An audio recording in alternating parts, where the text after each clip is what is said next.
মুক্ত পাঠের এই পর্বে স্বাগত। এই পর্বে আমরা দেখব ড্যাশবোর্ডে কিভাবে শিক্ষা প্রতিষ্ঠান নিবন্ধন করতে হয়। মাল্টিমিডিয়া ক্লাসরুম ম্যানেজমেন্ট বা ড্যাশবোর্ডে নিবন্ধনের জন্য প্রতিষ্ঠানের একটি ইমেইল অ্যাড্রেস, মোবাইল নম্বর এবং EIN নম্বর থাকতে হবে। মাল্টিমিডিয়া ক্লাসরুম ম্যানেজমেন্ট সিস্টেম বা ড্যাশবোর্ডে প্রবেশ করার জন্য ওয়েব ব্রাউজারের অ্যাড্রেস বারে টাইপ করুন mmc.e-service.gov.bd। এখানে www ব্যবহার করার প্রয়োজন নেই। এটাই হলো মাল্টিমিডিয়া ক্লাসরুম ম্যানেজমেন্ট সিস্টেম বা ড্যাশবোর্ডের ঠিকানা। এখন আমরা দেখব কিভাবে শিক্ষা প্রতিষ্ঠান নিবন্ধন করতে হয়। প্রথমে নিবন্ধন ট্যাবটিতে ক্লিক করি।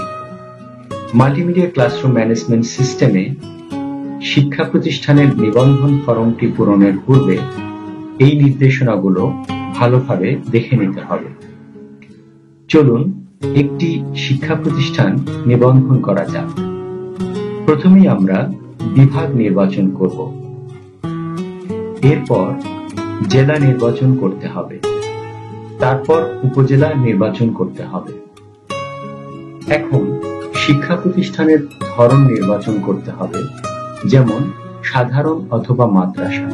যদি সাধারণ হয় সেক্ষেত্রে সাধারণ নির্বাচন করতে হবে। শিক্ষা প্রতিষ্ঠানের স্তর নির্বাচনের ক্ষেত্রে স্কুলটি মাধ্যমিক স্তরের হলে মাধ্যমিক, প্রাথমিক স্তরের হলে প্রাথমিক অথবা উচ্চ মাধ্যমিক স্তরের হলে উচ্চ মাধ্যমিকে ক্লিক করতে হবে। তবে একই সাথে প্রাথমিক এবং মাধ্যমিক স্তর চালু থাকলে উভয়টিতেই ক্লিক করতে হবে। এরপর শিক্ষা প্রতিষ্ঠানের নাম, শিক্ষা প্রতিষ্ঠানের ইমেইল, মোবাইল নাম্বার এবং শিক্ষা প্রতিষ্ঠানের EIN নাম্বার শুদ্ধভাবে লিখতে হবে।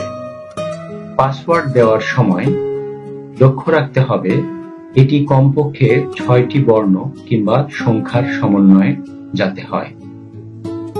পুনরায় পাসওয়ার্ডটি দেওয়ার জন্য আমাদের আগের দেওয়া পাসওয়ার্ডটি পুনরায় টাইপ করতে হবে। এক্ষেত্রে একটি বিষয় মনে রাখা জরুরি, পরবর্তীতে মাল্টিমিডিয়া ক্লাসরুম ম্যানেজমেন্ট সিস্টেম বা ড্যাশবোর্ডে এই শিক্ষা প্রতিষ্ঠানের লগইন করার জন্য ইমেইল অ্যাড্রেসটি হবে ইউজার আইডি বা ইউজার নেম এবং পাসওয়ার্ডটি হবে লগইন পাসওয়ার্ড। সুতরাং ইমেইল ও পাসওয়ার্ডটি অবশ্যই আমাদের মনে রাখতে হবে। এরপর ক্যাপচা কোড বা এলোমেলো সংখ্যাগুলো টাইপ করতে হবে। এরপর আবেদন করুন ট্যাবটিতে ক্লিক করলেই আমাদের আবেদনটি অনুমোদনের জন্য কর্তৃপক্ষের কাছে পৌঁছে যাবে।